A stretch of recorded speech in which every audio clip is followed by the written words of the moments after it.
Baik, kita kembali lagi di obrolan pagi pemirsa, persiapan sekolah menghadapi ujian nasional bersama dengan Kepala Sekolah SMA Kristen Generasi Unggul Kupang.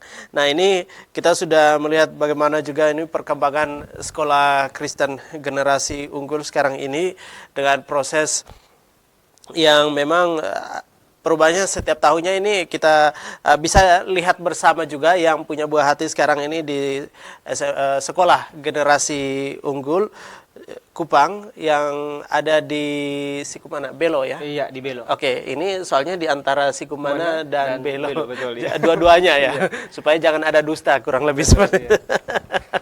Ya, baik. Dan juga ini berkaitan dengan persiapan menghadapi ujian nasional berbasis komputer, Pak Sony, juga untuk kesiapan dari sekolah sendiri dan untuk siswanya juga mungkin ya. Ini 11 orang nih. Ini seperti apa? Sebelum itu, saya masuk ke situ Pak David. Saya lupa tadi bahwa sekolah kita dari PGTK sampai SMA itu sudah terakreditasi semua. Oke. Iya. Dari PGTK, SD, SMP, SMA semuanya sudah terakreditasi. Jadi masalah legalitas itu sudah aman ya. Sudah diakui oleh, dan bukan memang kalau TK baru tahun kemarin, tapi itu sudah terakreditasi. Ya. Nah, untuk berkaitan dengan persiapan ujian nasional, semua sudah siap.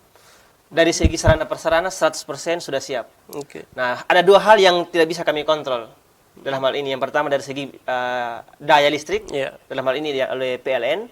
Yang kedua dalam hal stabilitas koneksi internet dari Telkom. Nah, kalau dua ini tidak terjadi masalah pada saat UNBK, saya pikir tidak akan terjadi masalah. Karena dari sarana prasarana kami sudah siapkan, sudah 100%. Siswa kami cuma 11 orang, tapi PC atau komputer yang kami siapkan ada 30 unit. Oke. Ya, jadi lebih dari cukup. Servernya ada 2, jadi kalau misalnya ada tiba-tiba jebol, bisa ya? Langsung di atas. Cadangannya ada. Baik, ada, ya. Ini menarik sekali berkaitan dengan bagaimana juga simulasi kepada peserta ujian sendiri itu. Ini sementara proses berjalan. Nah, ini dari proses ini seperti apa sih? Kembali lagi peserta ujian nasional ini sendiri, mentalnya seperti apa nih? Iya.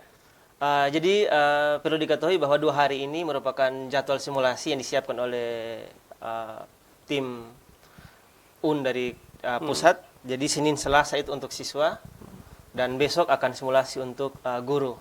Dalam rangka untuk memperkenalkan soal-soal AKM, Assessment Kompetensi Minimal.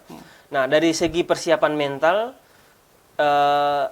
hari pertama kemarin memang ada sedikit ketegangan di raut wajah anak-anak, karena itu merupakan pertama kali. Agak keseleo sedikit ya. Iya, ada beberapa hal yang mungkin ada proses yang terlewatkan, akhirnya langsung panik. Ya, itulah puji Tuhan karena simulasi ini, jadi kita bisa menjelaskan kepada mereka pemahaman bahwa sistem ini tidak mungkin mencelakakan peserta didik. Jadi mereka akan lebih rileks, lebih santai.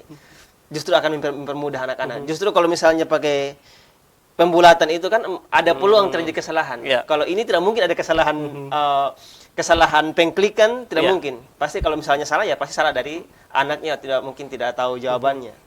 Oke, timing kalau kita berbicara soal waktu untuk ujian sendiri di saat prosesnya sudah berjalan. Nah, itu juga membutuhkan artinya ini juga dari siswa, manajemen waktu itu sendiri seperti apa sih? Oh ya, jadi kami juga selain melatih standar kompetensi lulusan yang harus dipenuhi anak-anak, kami juga membagikan strategi untuk menyelesaikan soal.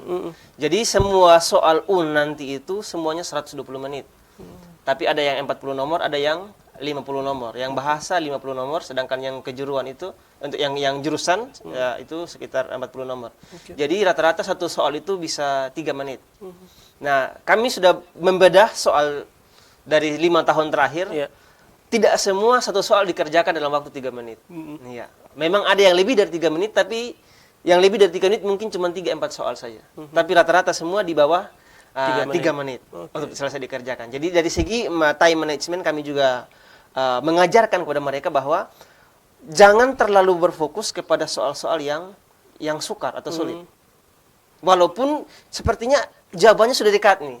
Tapi kalau misalnya masih perlu banyak step, lanjut dulu ke soal-soal yang lebih mudah. Karena tidak semua soal 3 menit. Oke. Ya, jadi kami ajar juga dalam hal time management untuk mereka. Dan kalau di UNBK kan sudah terlihat di pojok kanan atas itu Ya. ada timingnya. Ya, Oke, seperti itu. baik. Nah, ini juga menjadi perhatian juga karena di saat mengerjakan soal tersebut itu kadang waktunya juga sudah dilupakan. Iya, Padahal betul. waktunya juga sudah ada nih. Iya, betul. Oke, baik. Nah, itu kembali lagi bagaimana juga untuk menggunakan waktu yang ada, manajemen waktu dengan baik, dan kembali juga bagaimana juga ini tadi menjadi catatan penting juga berkaitan dengan fasilitas ya. Iya. Fasilitas kalau untuk komputernya sudah aman, Iya, sudah aman. tapi untuk berkaitan dengan penunjang nih, Iya. secara umum daya listrik Iya, betul. dan juga internet. Iya. Nah, ini sejauh ini dari sekolah seperti apa sih untuk komunikasi dengan pihak terkait dalam hal ini untuk listrik dan juga untuk komunikasi internetnya? Iya. Beberapa hari yang lalu Bapak Kadis kita sudah mengundang pihak PLN dan Telkom Ya. untuk mendiskusikan hal tentang ketersediaan listrik dan jaringan internet pada saat pelaksanaan UNBK. Dan dari berita yang saya baca, PLN dan Telkom berkomitmen pada saat akan melakukan segala cara sehingga pada saat UNBK tersebut dari segi listrik dan jaringan internet aman. Oke. Seperti. Tapi kami dari sekolah internal kami tetap mempersiapkan untuk kemungkinan hal-hal terburuk yang terjadi. Ya mungkin pihak PLN sudah berusaha semaksimal mungkin, tetapi mungkin ada hal-hal yang di luar kontrol yang terjadi, maka kami juga sudah mempersiapkan internal, yaitu berupa genset itu sudah disiapkan. Kemudian internet pun masih bisa kami, kalaupun dari Telkom terputus, kami bisa untuk menggunakan cara lain, ada strateginya. Karena internet untuk UNBK itu tidak sepanjang ujian itu digunakan. Jadi selama ini ada yang mengatakan bahwa internet itu digunakan pada saat ujian selama 2 jam itu, selama itu juga internet digunakan. Sebenarnya tidak. Internet itu digunakan pada saat sehari sebelumnya ketika sinkronisasi. Ya. Kemudian pada saat pagi hari sebelum memulai ujian ketika mengambil token. Ya. Begitu token sudah keluar, itu sudah selesai. Oke. Internet tidak perlu harus dipakai lagi. Begitu selesai ujian, ketika dikirim laporannya ke pusat, baru butuh koneksi internet lagi. Jadi tidak selama full 2 jam itu internet digunakan. Jadi kalaupun putus pada saat sementara mengerjakan, tidak jadi masalah.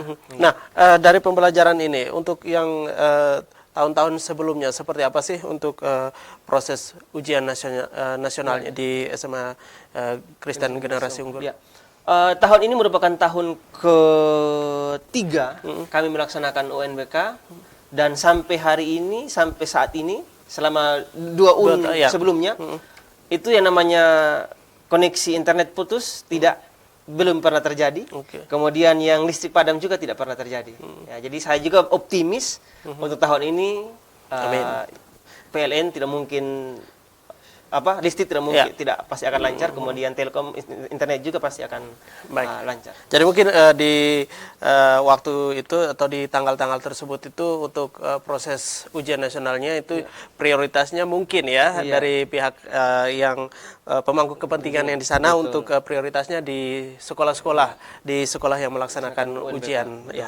Baik, dan kembali juga bagaimana juga dengan sekolah Kristen Generasi Unggul sendiri untuk menyikapi keadaan yang ada sekarang ini menjelang bulan depan depan ini eventnya sudah dilaksanakan nih, pelaksanaan ujian nasional berbasis komputer sendiri, dan kembali juga ini dari guru dan juga siswa untuk mengikuti ujian nasional itu sendiri. Kembali lagi soal karakternya, ini ketenangan batinnya ini harus diperhatikan lebih baik itu di rumah ataupun di sekolah, karena sedikit saja ada gangguan ya berarti itu sudah mulai blank juga nih, sudah mulai agak oleng sedikit. Betul. Ya, jadi kami juga terus melakukan mentoring secara khusus kepada peserta ujian nasional. Kan kami ada pelajaran namanya pendidikan karakter unggul. Nah, disitulah momen kami untuk memberikan motivasi bagaimana harus tetap tenang dalam menghadapi segala situasi, karena konsep karakter kami itu kan bukan sikap yang kita tunjukkan itu belum tentu karakter. Ya. Ya, dalam manusia itu kan ada istilah personality, karakter, temperamen. Nah, karakter itu merupakan respon. Jadi, kalau misalnya ada sesuatu kejadian yang terjadi, maka respon kita lah yang menentukan bagaimana kita menunjukkan karakter seperti itu. Jadi, saya sering sampaikan kepada anak-anak saya di SMA Generasi Unggul, tidak peduli bahwa situasi itu seperti apa. Karena situasi itu merupakan di luar kontrol kita. Tetapi respon kita lah yang membuat hal itu menjadi berbeda. Ya. Ketika hal itu terjadi di orang A dan terjadi di orang B, situasi yang sama ketika respon berbeda pasti hasilnya akan berbeda.